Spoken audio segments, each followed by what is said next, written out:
The Russian ship Yantar directed lasers at British pilots, an action both provocative and deeply dangerous. On November 19th, 2025, 45 miles off the icy coast of Scotland, a deadly act of aggression played out beneath the cold North Sea. A British pilot, operating a $200 million surveillance aircraft, suddenly saw his world turn into a deadly neon green flash. The high-powered laser blast caused instantaneous temporary blindness and disorientation. A few seconds more, and the entire crew would have plunged into the freezing depths. Beneath the surface, on the deck of the Russian ship Yantar, some sailor was likely smirking, believing that the high-powered dazzling laser had driven away the intruders. They were dead wrong. The laser didn't scare anyone. It was a spotlight that instantly called in the predators.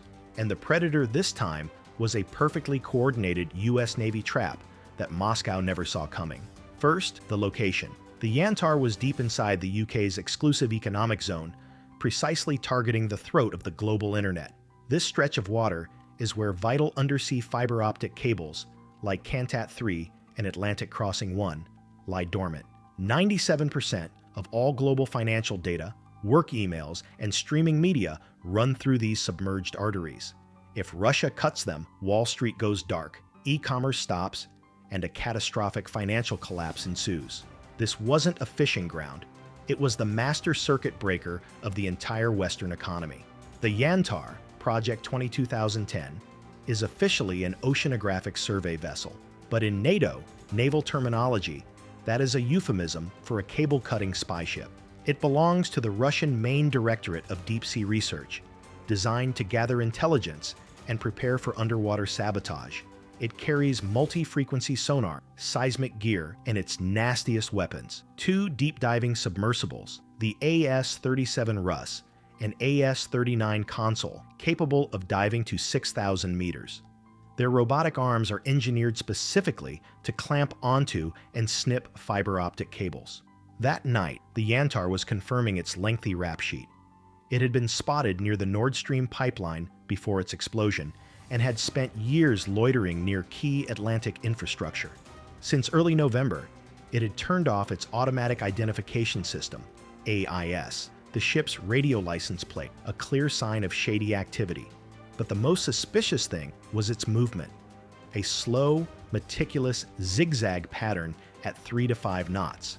In naval language, this slow crawl has only one purpose, seabed scanning, but turning off AIS only fools merchant ships. For the Royal Air Force's P-8A Poseidon, the trick was useless. The P-8AN/APY-10 radar easily tracked the metal hull. Its systems immediately flagged the anomaly. Radar confirms a large ship, but AIS is silent. The threat was confirmed. The P-8 descended, and its electronic support measures ESM and synthetic aperture radar detected unusual water disturbance and thermal signatures. Although only for a few seconds, the systems recorded the mini-sub AS-37 as it briefly surfaced. The espionage was confirmed. When the Russians spotted the British aircraft, they panicked. They activated their defensive weapons and aimed their high-powered optical dazzler laser directly at the cockpit. This was an act of gray zone warfare, meant to blind the pilot and force the aircraft to flee, buying precious dead time for the submarine to escape. But the laser triggered a fatal mistake. The moment that beam was activated, it set off a deadly chain of NATO electronic actions. The blinded British pilot did not flee.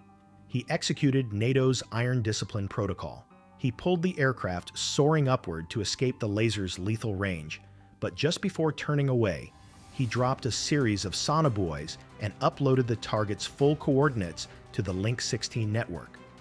Think of Link 16 as a giant, real-time command group chat that instantly sends high-fidelity coordinates to all Allied assets in the area. Human eyes may have been blinded, but machine ears were now fully operational.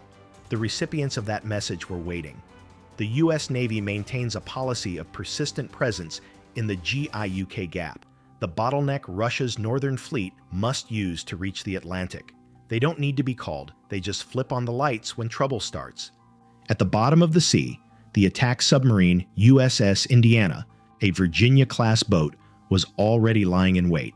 Moving silently into the baffles, the blind spot behind the Yantar, the Indiana was already collecting detailed acoustic signatures of the AS-37's engines. Did Russia think their mini-sub was invisible?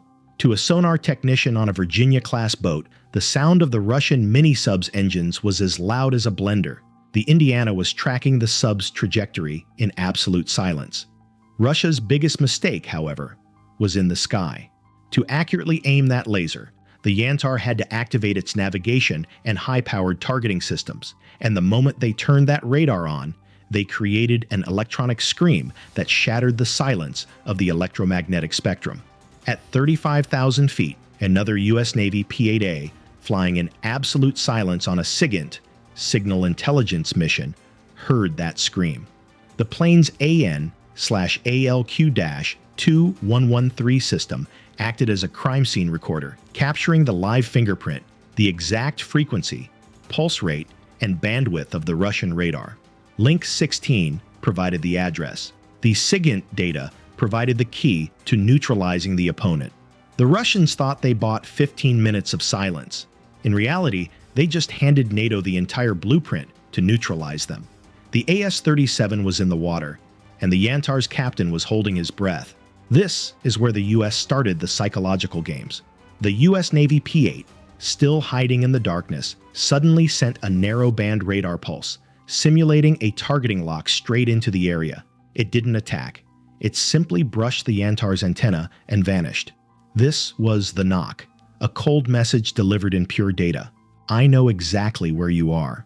The Russian captain played a classic deception card. He killed his radar to vanish electronically, while the AS-37 released an acoustic decoy below, mimicking engine noise and drifting west.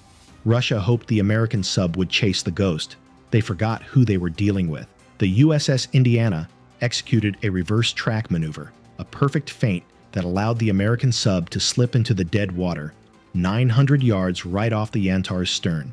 The Russians thought they were the hunters. The predator now had a gun to the back of their neck. The punishment was a ruthless, precise, three-layer judgment. First was communication interruption. The AS-37 mini-sub needed hydroacoustic signals from its mothership to navigate. The USP-8 activated active electronic warfare, using American frequency-hopping technology to fill the exact Russian communication channel with high-intensity noise. The Russian captain was trying to whisper. The US was screaming into a megaphone. Communication was severed. On the Yantar's screens, the sub's telemetry vanished, replaced by error codes. The AS-37 became blind and deaf. While the Russians panicked over the lost signal, the US delivered the final psychological blow. From its position right off the stern, the USS Indiana decided to reveal itself, emitting a single active sonar pulse, ping. The unmistakable signature of an American nuclear attack submarine rang out like a sledgehammer, hitting the Russian hull. The entire crew of the Yantar froze, realizing the enemy was not miles away. It was right underneath their propeller. Simultaneously, the British P-8 returned, turning on its searchlights and radar, sweeping the Russian ship from the sky. The message was undeniable. Your sub is isolated. Your ship is locked. You are surrounded from the sky and the seabed. Retreat or be destroyed. The Russian captain knew the game was over. Not a single shot was fired, but they had been utterly defeated by NATO's information superiority. The order was given for the emergency recovery of the submersible.